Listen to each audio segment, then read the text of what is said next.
Vào một đêm tĩnh mịch năm 1986, từ căn nhà 2 tầng trên đường Đặng Phổ Lộ, khu vườn Bách Lạc ở Seremban, Malaysia, vang lên những tiếng gọi ma quái. Quỷ tử, mau ra dùng bữa. Không khí nồng nặc mùi khói nhang, trong khi 3 người, 2 nam, 1 nữ quỳ trước bàn thờ với 6 bức tượng trẻ em cao khoảng nửa mét. Tiếng cười trẻ con văng vẳng trong đêm, khiến người nghe lạnh sống lưng. Sáng hôm sau, trước cửa nhà hàng xóm phủ đầy gạo, làm cả khu phố xôn xao bàn tán. Chủ nhân căn nhà này là Từ Cẩm Hòa, một Mao Sơn pháp sư nổi tiếng trong vùng. Thế nhưng, đằng sau dáng vẻ đạo mạo và những lời phán truyền đầy quyền năng, ông ta che giấu một bí mật động trời. Khi bí mật ấy bị lật mở, nó đã gây chấn động cả Malaysia thập niên 90. Cha chồng biến thành chồng. Các bạn đang theo dõi kênh Văn Tùng Siêu Kỳ Án. Hôm nay, chúng ta sẽ cùng tìm hiểu về một trong những vụ án gây rúng động nhất trong lịch sử tội phạm Malaysia. Vụ án cha chồng biến thành chồng của Từ Cẩm Hòa, một Mao Sơn pháp sư đã lợi dụng niềm tin tâm linh để che đậy tội ác ghê tởm của mình. Nếu các bạn thích những câu chuyện điều tra tội phạm ly kỳ, đừng quên like video này và subscribe kênh Văn Tùng Siêu Kỳ Án để không bỏ lỡ những vụ án đặc biệt nhất nhé. Cảm ơn các bạn rất nhiều. Từ Cẩm Hòa ban đầu chỉ là một người lao động bình thường, kiếm sống bằng nghề thợ mộc trong xưởng gỗ. Sau đó chuyển sang lái xe tải sau khi lập gia đình. Cuộc sống của ông có lẽ sẽ mãi như vậy nếu không có một giấc mơ kỳ lạ. Trong mơ, Từ Cẩm Hòa gặp một vị tiên ông. Vị tiên nói rằng thời vận của ông đã đến, rằng ông phải gánh vác sứ mệnh cứu giúp chúng sinh. Ngài vung tay lên và ngay lập tức, Từ Cẩm Hòa thấy mình được bao bọc trong ánh hào quang rực rỡ. Khi tỉnh dậy, ông cảm thấy cơ thể khoan khoái lạ thường và trong đầu bỗng xuất hiện vô số câu thần chú bí ẩn. Từ đó, Từ Cẩm Hòa bắt đầu cuộc sống mới với thân phận một pháp sư Mao Sơn. Ông mua sắm pháp khí, lập bàn thờ tại nhà riêng ở Ulu Chensian. Ban đầu, ông vẫn tiếp tục công việc lái xe, nhưng đồng thời hành nghề bói toán chữa bệnh. Nhờ những quẻ bói linh nghiệm và bài thuốc hiệu quả, danh tiếng của ông nhanh chóng lan rộng. Không chỉ vậy, ông còn lấy tiền công rất rẻ, thậm chí miễn phí cho người nghèo, khiến số lượng tín đồ ngày càng đông đảo, thậm chí có hàng chục đệ tử theo học. Thế nhưng thời kỳ hoàng kim này không kéo dài mãi. Một cơn bạo bệnh khiến ông không thể tiếp tục lái xe, buộc phải ở nhà hành nghề pháp sư toàn thời gian. Để duy trì cuộc sống, ông tăng giá tiền công, nhưng điều bất ngờ là lượng tín đồ không hề giảm sút. Chính lúc này, Từ Cẩm Hòa nhận ra rằng bói toán và trừ tà có thể mang lại nguồn thu nhập dễ dàng hơn rất nhiều so với nghề lái xe vất vả. Một ngày nọ, một quan chức cấp cao tìm đến Từ Cẩm Hòa, cầu xin ông trừ tà cho gia đình đang bị ma ám. Trước khi ông kịp trả lời, vị này đã ngỏ ý trả công lên đến 100.000 ringgit, tương đương 1,7 tỷ đồng. Khoản tiền khổng lồ này đã mở ra cho Từ Cẩm Hòa một chân trời mới. Ông dần hiểu rằng dù ra giá cao đến đâu, vẫn có người sẵn sàng chi trả, đặc biệt là giới quan chức và tầng lớp thượng lưu. Với quyền lực trong tay, Từ Cẩm Hòa không ít lần vướng vào những lời tố cáo, nhưng nhờ sự bảo trợ từ các quan chức quyền thế, mọi chuyện đều được êm xuôi. Thế nhưng, danh vọng và tiền bạc đã khiến Từ Cẩm Hòa lún sâu vào con đường sai trái. Ông sa đà vào cờ bạc, sống xa hoa, quên đi lương tâm và đạo đức. Nhưng gieo gió ắt gặt bão, những việc làm trái với lương tâm của ông ta nhanh chóng phải trả giá. Vào đúng lễ Giáng sinh, trong khi đang làm lễ cho các tín đồ, một hiện tượng kỳ lạ xảy ra. Toàn bộ cây nhang lớn cắm hai bên đường đột ngột đồng loạt gãy đôi. Vết gãy phẳng lì như bị cắt bằng dao, khiến dư luận xôn xao tranh cãi. Có người cho rằng đây là do đối thủ chơi xấu, nhưng cũng không ít người tin rằng đây là dấu hiệu của trời phạt. Giữa tâm bão dư luận, Từ Cẩm Hòa chọn cách im lặng. Không lâu sau, vào năm 1986, ông cùng gia đình chuyển đến căn nhà 2 tầng tại khu vườn Bách Lạc, đường Đặng Phổ Lộ, thành phố Seremban. Tại Seremban, danh tiếng của Từ Cẩm Hòa ngày càng lan rộng. Ông thu hút không chỉ người dân thường mà cả quan chức và giới thượng lưu tìm đến để cầu xin lời khuyên và giúp đỡ. Nhưng ngay tại đỉnh cao sự nghiệp, Một vụ bê bối chấn động đã khiến ông rơi từ đỉnh cao danh vọng xuống vực thẳm của sự khinh miệt. Vụ việc bắt đầu vào ngày 29 tháng 5 năm 1991, khi một cặp vợ chồng trung niên tổ chức họp báo, tố cáo rằng con gái họ đã bị chính cha chồng, tức Từ Cẩm Hòa, xâm hại suốt 3 năm sau khi kết hôn với con trai ông ta.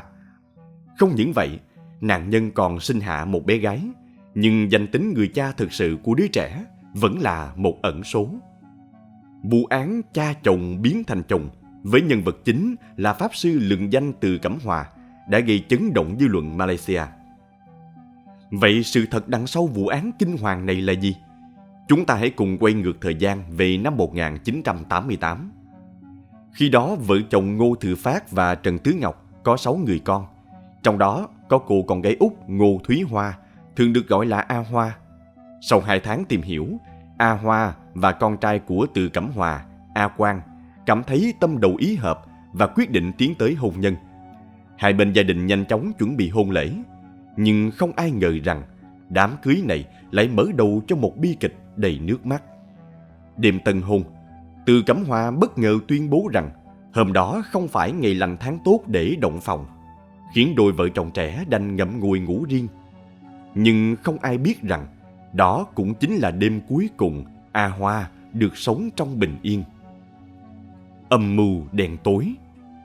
Sáng hôm sau, A Quang bất ngờ bị cha mình cử sang Singapore làm việc với lý do công việc gấp rút. Chuyến đi định mệnh này kéo dài suốt 3 năm, và trong khoảng thời gian đó, A Quang hiếm khi trở về thăm vợ. Âm mưu của Từ Cẩm Hòa dần lộ rõ. Ngay trong đêm A Quang rời đi, Từ Cẩm Hòa lẻn vào phòng A Hoa và cưỡng ép cô gái trẻ mới 15 tuổi. A Hoa chống cự quyết liệt nhưng bất lực trước những lời đe dọa tàn nhẫn. Sau đó, Từ Cẩm Hòa tỏ ra hết mực cưng chiều con dâu, cho A Hoa nhiều tiền tiêu vặt, thường xuyên đưa cô đi du lịch đến những nơi xa hoa như Sa Pa, Thái Lan, Đài Loan.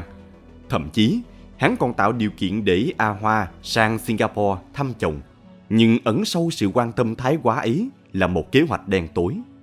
Từ Cẩm Hòa nhiều lần ép A Hoa xăm mình tại Singapore, nói rằng những hình xăm này sẽ giúp cô trừ tà, bảo vệ khỏi thế lực xấu xa.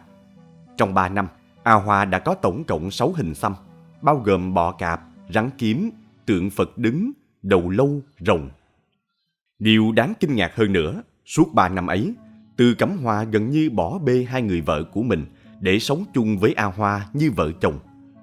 Một câu hỏi lớn được đặt ra, phải chăng hai người vợ đã bị hắn dùng tà thuật khống chế, hay còn một bí mật nào khác đang bị che giấu? Trong thời gian sống cùng Từ Cẩm Hòa, A Hoa hạ sinh một bé gái. Hắn liên tục đe dọa, cấm cô tiết lộ về đứa trẻ, cũng như những hình xăm trên cơ thể mình cho bất kỳ ai. Mọi chuyện tưởng chừng sẽ mãi chìm trong bóng tối, cho đến ngày 14 tháng 5 năm 1991. Nhân lúc Từ Cẩm Hòa vắng nhà, A Hoa đã kể hết sự thật cho mẹ mình, bà Trần Tứ Ngọc, trong một lần bà đến thăm. Quá đau đớn và phẫn uất trước những gì con gái phải chịu đựng, bà Trần Tứ Ngọc lập tức bàn bạc với chồng, tìm cách giải cứu A Hoa. Họ lên kế hoạch dụ Từ Cẩm Hòa về Sepang chơi vài ngày. Khi hắn vừa đặt chân đến, họ hàng hai bên lập tức ập vào, đánh đập hắn tới tấp. Bị tấn công bất ngờ, Từ Cẩm Hòa tháo chạy. Sau đó, ông bà Ngô Thừa Phát giấu A Hoa trong nhà, tuyệt đối không để hắn tiếp cận. Khi mọi chuyện tạm lắng xuống, bà Trần Tứ Ngọc hỏi con gái một câu hỏi mà ai cũng thắc mắc. Cha đứa bé là ai? A Hoa ấp úng trả lời rằng cô không biết. Dựa vào những hành vi đồi bại trước đó, gia đình tin chắc đứa bé chính là con của Từ Cẩm Hòa. Kết luận này khiến ông bà Ngô Thừa Phát phẫn nộ tột cùng. Còn bà Trần Tứ Ngọc thì hối hận vì đã gả con gái vào gia đình họ Từ. Để bảo vệ con gái, ông bà Ngô giấu A Hoa trong nhà mỗi khi ra ngoài. Nhưng khi trở về, họ bàng hoàng phát hiện A Hoa đã biến mất không dấu vết. Lo sợ Từ Cẩm Hòa sẽ tiếp tục hãm hại con gái, ông bà Ngô Thừa Phát quyết định cầu cứu truyền thông. Họ liên hệ với các phóng viên và tổ chức một buổi họp báo chấn động. Tại đây, ông Ngô Thừa Phát, 46 tuổi, và bà Trần Tứ Ngọc, 39 tuổi, đã tố cáo toàn bộ tội ác của Từ Cẩm Hòa, khẩn thiết kêu gọi cộng đồng giúp đỡ tìm kiếm A Hoa. Câu chuyện gây chấn động dư luận, khiến mọi người vô cùng phẫn nộ và đồng loạt lên án tội ác của Từ Cẩm Hòa. Đêm hôm đó, A Hoa bất ngờ trở về nhà trong trạng thái mê man, hoàn toàn mất nhận thức. Bà Trần Tứ Ngọc hốt hoảng hỏi con gái đã đi đâu, nhưng A Hoa chỉ lẩm bẩm rằng mình đã lên một chiếc xe hơi màu xanh, trên xe có cán bộ chính phủ. Chứng kiến tình trạng kỳ lạ của con gái, ông bà Ngô tin rằng A Hoa đã bị Từ Cẩm Hòa yểm bùa. 1 tháng sau, A Quang, chồng của A Hoa trở về Malaysia, khiến tình hình càng thêm rối ren. Ngay khi biết tin, A Hoa chủ động liên lạc với A Quang, yêu cầu tiền để xóa bỏ những hình xăm trên cơ thể. Vài ngày sau, A Quang đồng ý giúp đỡ, nhưng yêu cầu A Hoa không được đưa chuyện này ra tòa. Sáng 20 tháng 6 năm 1991, A Hoa cùng cha đến một cây xăng ở Sepang để gặp A Quang theo lời hẹn. Nhưng ngay khi đến nơi, một nhóm người đàn ông bất ngờ bước ra, kéo A Hoa lên xe, rồi đưa cả hai cha con ông Ngô đến đồn cảnh sát Seremban. Tại đây, cảnh sát thông báo họ bị bắt vì liên quan đến một vụ tống tiền. Sau 24 giờ bị giam giữ, hai cha con được thả ra. Không thể chịu đựng thêm, A Hoa quyết định đòi lại công bằng cho bản thân. 2 ngày sau, A Hoa, khi đó mới 18 tuổi, chính thức đến trình báo cảnh sát, tố cáo Từ Cẩm Hòa đã xâm hại cô suốt 3 năm, từ khi cô mới 15 tuổi. Ngay lập tức, vào ngày 24 tháng 6 năm 1991, cảnh sát tiến hành bắt giữ Từ Cẩm Hòa, 49 tuổi, để điều tra. Đồng thời, cảnh sát lấy mẫu máu của A Hoa, con gái cô và Từ Cẩm Hòa để xét nghiệm ADN. Vụ án chấn động chính thức bước vào giai đoạn điều tra. Gia đình họ Từ tố cáo gia đình họ Ngô tống tiền, trong khi gia đình họ Ngô kiên quyết buộc tội Từ Cẩm Hòa đã xâm hại con gái họ. Hai vụ án đan xen chồng chéo, khiến tình hình ngày càng trở nên phức tạp. Cảnh sát Seremban nhận thức được mức độ nghiêm trọng của vụ việc và quyết định điều tra song song cả hai cáo buộc.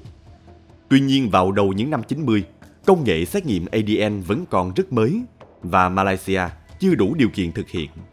Do đó, mẫu máu của 3 người liên quan phải được gửi sang Singapore để phân tích. Thế nhưng trước khi có kết quả xét nghiệm, thời hạn tạm giam của Từ Cẩm Hòa đã hết. Do thiếu bằng chứng trực tiếp, cảnh sát buộc phải cho hắn tại ngoại với số tiền bảo lãnh 10.000 ringgit, khoảng 175 triệu đồng. Ngay sau khi được trả tự do, Từ Cẩm Hòa lập tức thực hiện một bước đi bất ngờ. Hắn đưa 2 người vợ, 3 con trai và cháu gái cải sang đạo Hồi. Động thái này được cho là nhằm lợi dụng sự khác biệt giữa hệ thống tòa án dân sự và tòa án tôn giáo tại Malaysia. Tòa án tôn giáo thường có xu hướng khoan dung hơn, áp dụng hình phạt nhẹ hơn so với tòa án dân sự. Vì vậy, việc cải đạo rõ ràng là một nước cờ có lợi cho Từ Cẩm Hòa trong việc trốn tránh trách nhiệm pháp lý. Để xác minh thông tin, các phóng viên đã liên hệ với Sở Tôn giáo Negeri Sembilan. Tổng thư ký của sở xác nhận rằng toàn bộ gia đình họ Từ đã cải đạo, bao gồm cả con gái của A Hoa. Tên Hồi giáo mới của cả 7 thành viên cũng được tiết lộ, làm dấy lên làn sóng tranh cãi dữ dội trong dư luận. Mặc dù việc Từ Cẩm Hòa cải đạo khiến dư luận xôn xao, nhưng điều mà công chúng quan tâm nhất vẫn là kết quả xét nghiệm ADN. Ai mới thực sự là cha ruột của con gái A Hoa? Điều đáng nói là, trong khi cảnh sát trưởng quận Seremban, ông Halim khẳng định rằng mẫu máu đã được gửi sang Singapore, thì vào ngày 4 tháng 7, Phó Giám đốc Phòng Thí nghiệm Di truyền Singapore, tiến sĩ Chu Suachi, lại tuyên bố không hề nhận được bất kỳ mẫu máu nào liên quan đến vụ án. Vậy rốt cuộc, mẫu máu đã được gửi đi hay chưa? Câu trả lời vẫn còn nằm trong bóng tối. Ngày 7 tháng 9 năm 1991, thời hạn bảo lãnh của Từ Cẩm Hòa kết thúc, nhưng kết quả xét nghiệm ADN vẫn bặt vô âm tính. Do không có đủ bằng chứng buộc tội, Từ Cẩm Hòa được trả tự do hoàn toàn. Quyết định này ngay lập tức vấp phải làn sóng phản đối kịch liệt. Dư luận nghi ngờ rằng Từ Cẩm Hòa đã dùng tiền và quyền lực để mua chuộc cảnh sát, đồng thời đặt câu hỏi: liệu cảnh sát có thực sự gửi mẫu máu đi xét nghiệm như đã tuyên bố? Từ Cẩm Hòa có thực sự phạm tội trái luân thường đạo lý hay không? Người phụ nữ trẻ đáng thương này liệu có thể giành lại công lý cho chính mình? Tất cả đều phụ thuộc vào kết quả xét nghiệm ADN. Một tờ giấy có thể định đoạt số phận của A Hoa và phơi bày sự thật về tội ác của Từ Cẩm Hòa. Sau nhiều tháng đấu tranh không ngừng, ngày 9 tháng 3 năm 1992, A Hoa cuối cùng cũng được phép tiến hành xét nghiệm ADN độc lập, không chịu sự can thiệp của cảnh sát. 1 tháng sau, cô lấy được mẫu máu của Từ Cẩm Hòa, A Quang và con gái mình rồi gửi sang Singapore để phân tích. Ngày 22 tháng 9 năm 1992, sau hơn 1 năm 3 tháng mòn mỏi chờ đợi, kết quả xét nghiệm ADN được công bố trước tòa. Tại phiên tòa, thẩm phán tuyên bố kết quả xét nghiệm ADN xác nhận rằng Từ Cẩm Hòa chính là cha ruột của con gái A Hoa. Cả phiên tòa bùng nổ, công chúng sững sờ, phẫn nộ, còn gia đình A Hoa vỡ òa trong đau đớn. Nhưng ngay sau đó, luật sư của Từ Cẩm Hòa đã đưa ra một báo cáo y tế với nội dung thân chủ của ông ta bị liệt dương nhằm bác bỏ kết quả xét nghiệm ADN. Tuy nhiên, luật sư của A Hoa nhanh chóng phản bác, đưa ra bằng chứng chứng minh rằng trong cùng năm A Hoa sinh con gái, Từ Cẩm Hòa cũng có một con trai với một người vợ lẽ khác. Điều này khẳng định rằng Từ Cẩm Hòa hoàn toàn không bị liệt dương và hắn đã bịa đặt để thoát tội. Tòa án cuối cùng chấp nhận đơn ly hôn của A Hoa và buộc A Quang phải bồi thường 60.000 ringgit, khoảng 1 tỷ đồng. Tuy nhiên, vấn đề quan trọng nhất vẫn chưa được giải quyết. Liệu kết quả xét nghiệm ADN có đủ để kết tội Từ Cẩm Hòa hay không? Câu trả lời chưa kịp sáng tỏ thì một biến cố chấn động khác lại xảy ra. Khoảng 9 giờ sáng ngày 20 tháng 2 năm 1995, 10 ngày trước phiên tòa xét xử, Từ Cẩm Hòa được người nhà phát hiện đã tự kết thúc cuộc đời trong phòng ăn. Qua điều tra, cảnh sát xác định Từ Cẩm Hòa đã qua đời vào khoảng 1 đến 2 giờ sáng khi mọi người đang say giấc. Sự ra đi đột ngột của Từ Cẩm Hòa một lần nữa gây chấn động dư luận. Cha của A Hoa cho rằng hắn ta chọn cách tiêu cực vì sợ tội. Một số ý kiến khác cho rằng Từ Cẩm Hòa đã thua bạc nặng tại sòng bạc Genting trước đó. Và cuối cùng, do áp lực từ vụ kiện và gánh nặng nợ nần, hắn ta đã chọn cách kết liễu đời mình. Trong khi đó, các đệ tử của Từ Cẩm Hòa lại tin rằng cái chết của sư phụ là do gieo nhân nào gặt quả nấy, bị chính những tiểu quỷ mà mình nuôi dưỡng phản phệ. Sự thật về thảm kịch của Từ Cẩm Hòa có lẽ sẽ mãi mãi là một bí ẩn. Một số nguồn tin cho biết Từ Cẩm Hòa đã để lại vài lá thư tuyệt mệnh viết bằng tiếng Trung. Trong đó, hắn nhờ Sở Tôn giáo Negeri Sembilan chăm sóc gia đình sau khi mình qua đời. Đặc biệt, 2 bài thơ được để lại mang hàm ý đầy ẩn dụ. Một bài có đoạn: Hoàng hà còn có ngày trong sạch, lẽ nào người không có lòng công đạo. Nỗ lực tranh đấu vì công lý trên thế gian, rễ sâu không sợ gió lay, cây ngây không sầu trăng khuất tà, vạn cổ lưu danh họ Dương. Bài thơ còn lại viết: Hưởng chính sách xanh, tìm kiếm công bằng, biến phẫn nộ thành sức mạnh. Đời khó gặp chuyện như thế, vợ chồng tình nghĩa khó phai. Vì con cái mà hiến dâng tình yêu thương. Là vợ lẽ nhà họ Từ, ngàn kiếp tu hành mới được chung chăn gối. 100 năm tu luyện mới được cùng nhau chia sẻ. Đừng làm điều bất chính, tình nghĩa có hạn. Giữ gìn trinh tiết, muôn người kính trọng. Người phụ nữ hiền đức kính trọng chồng, trăn trở suy tư. Những dòng thơ này khiến nhiều người tin rằng Từ Cẩm Hòa vẫn cố gắng khẳng định mình bị oan. Dù Từ Cẩm Hòa đã qua đời, phiên tòa vẫn diễn ra vào ngày 13 tháng 3 năm 1995. Tuy nhiên, bên công tố tuyên bố họ đã nhận được sự chấp thuận của phó công tố viên Negeri Sembilan để hủy bỏ cáo trạng. Điều này đồng nghĩa với việc không có bất kỳ phán quyết nào về tội danh của Từ Cẩm Hòa. Mặc dù kết quả xét nghiệm ADN xác nhận hắn chính là cha ruột của con gái A Hoa, nhưng vì vụ án bị hủy bỏ, vì mặt pháp lý, danh tính thực sự của đứa trẻ vẫn không được xác định. Liệu cô bé 5 tuổi khi đó là con gái của Từ Cẩm Hòa hay A Quang? Câu hỏi ấy đã vĩnh viễn rơi vào khoảng trống pháp lý. Vụ án cha chồng biến thành chồng gây chấn động dư luận, cuối cùng cũng khép lại trong im lặng sau cái chết của Từ Cẩm Hòa. A Hoa mạnh mẽ đứng dậy, bước sang một trang mới của cuộc đời. Sau khi sự thật về Từ Cẩm Hòa bị phanh phui, A Hoa nhận được sự đồng cảm và ủng hộ lớn từ công chúng. Tháng 12 năm 1991, cô được mời tham dự buổi dạ tiệc từ thiện Đêm tình yêu tỏa sáng tại Flower City và biểu diễn ca khúc Pinchu cùng ca sĩ trẻ Jennings. Màn trình diễn của A Hoa gây ấn tượng mạnh mẽ. Nhiều người nhận ra tiềm năng ca hát của cô. Cô thậm chí nhận được lời mời đóng MV ca nhạc. Nhưng những tổn thương trong quá khứ khiến cô không muốn xuất hiện trước công chúng. Tháng 12 năm 2009, một phóng viên tìm gặp A Hoa. Cô từ chối tiết lộ danh tính và hình ảnh. Nhưng qua cuộc trò chuyện, phóng viên được biết cô hiện là chủ một thẩm mỹ viện thành đạt. Vài năm trước, A Hoa gặp người chồng hiện tại. Cả hai kết hôn và có một con chung, sống hạnh phúc bên nhau. Bi kịch của A Hoa cuối cùng cũng có một kết thúc có hậu.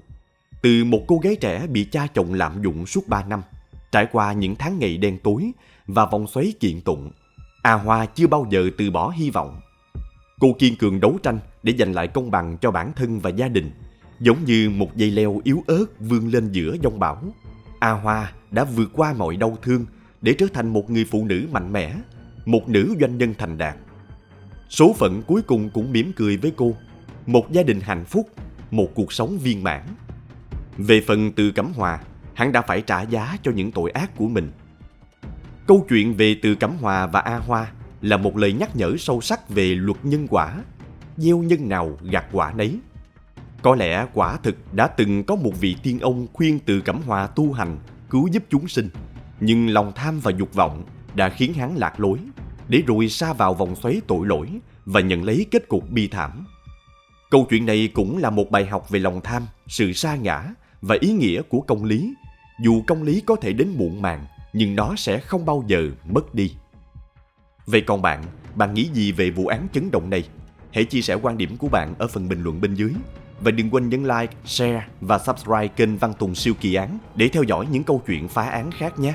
Hẹn gặp lại các bạn ở những video tiếp theo.